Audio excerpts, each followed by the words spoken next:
Napakasarap mo eh.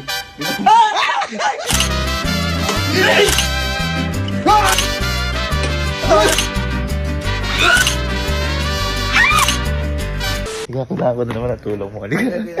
Boy, di ba nung nakaraan eh.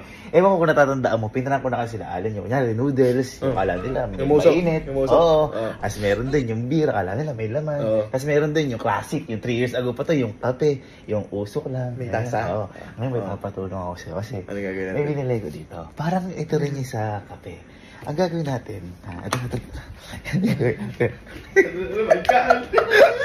Ang gagawin natin, ito lalagyan talaga natin tubig. Okay, natin tubig. Ngayon, lalagyan natin ng usok. Gamit yung tuwer mo. Ay! Lagyan ng usok. Ay, sige, lagyan mo ng usok. Yung gusto ko yung makapal kasi di ko kayang umano ng ano eh, yung makapal. Ay! Ayan. Ngayon boy, ito kasi, naiipon yung usok.